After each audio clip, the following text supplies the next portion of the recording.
Writing is difficult, and we want to get better at doing it. So we seek out advice. We seek out an authority that will tell us what is right and what is wrong. And all too often, we slavishly follow along, doing exactly as we're told. But is that the best thing for us to do? Can writing advice be harmful to writers? Or should we just consume as much of it as we can find? How do we know if our advice is helping or hurting us? Let's talk about that today, shall we?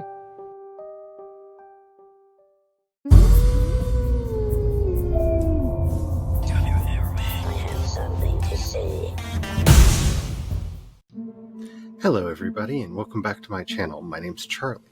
You might know me better as sci-fi fantasy writer C.E. Dorset.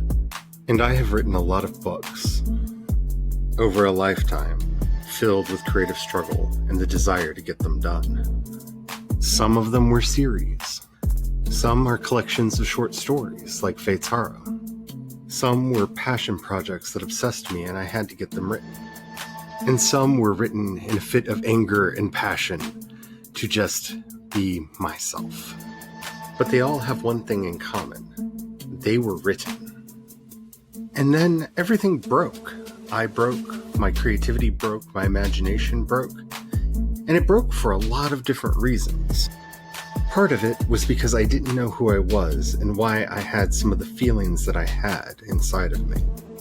Some of it was the crippling depression that took over and prevented me from doing anything at all for years. But the thing that prevented me from writing once I started feeling better was the mountains and mountains of advice that I listened to about how to do it. It is really easy for us to get confused and think that we have to learn everything, and that we don't have to learn it by doing it. Or we slavishly bind ourselves to the methods of others, hoping to copy their success in our own work. But the hardest thing for us to do is to realize that all too often, studying craft is a distraction from practicing it. And it's the perfect distraction because we feel like we're getting something done.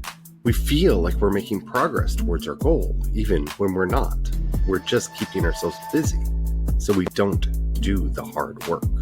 Writing is hard. It requires us to be vulnerable and to put all the work in to make sure we're putting all the right words in all the right places.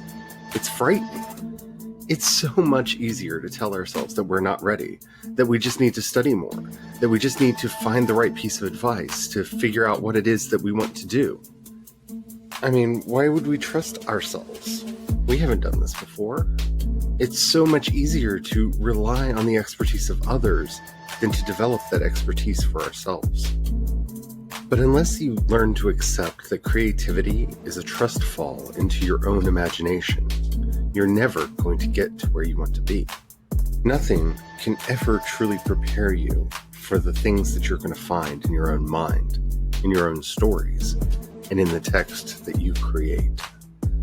But that doesn't mean that you should throw caution to the wind and just do whatever it is that your heart desires. There are rules to writing, but they're not as hard and fast as people make them sound. Beware anyone who tells you that they know what you have to do if you're going to find success, or if you're going to be good at your writing. Follow no one but your own heart, and do nothing that doesn't make your work better. You see, I want to start doing craft videos, but I don't want people to confuse me as some kind of an expert or to feel that they have to do things the way that I say. You see, I'm not an expert. I'm just a fellow practitioner of this craft, and I want to do everything I can to help. Because I know firsthand that creative advice can be harmful to writers, and I don't want to be a part of the problem. I want to be a part of the solution, because creativity is what sets us free. I don't want anyone to feel that they are bound to some arbitrary limit, that they have to do anything that they don't feel is right for them. Creativity is freedom. I don't know how many times I can say that. Do what you need to do. Never put me or anyone else on a pedestal and think that you have to do what we do, the same way or through the same methods. We're all just sharing. It is always good for us to seek to perfect our craft, to seek advice and help from others, but never limit yourself by what someone else tells you you can or should do. We are in this to liberate our ideas and to set them free. Be yourself. That's who we need. So yes, writing advice can be really bad and harmful for writers, but only if we allow it to become a prison, to become procrastination, to become a limit on our creativity and what our work can be. Never tie yourself to the ideas of others. Find your own path. That doesn't mean that you won't find guideposts along the way, but don't limit yourself. We can and will get through this together. And just remember, take everything I or someone else tells you with a grain of salt. It might work for you, it might not. Just because something works for somebody else doesn't mean you have to do it too. And remember, now more than ever, Black Lives Matter. Atrocities are continuing to be committed across this country, and we need to stand up and speak out and make the world a better place. And may you have the courage to ride your dreams into reality. And above all, through everything that's going on, don't forget to have the fun.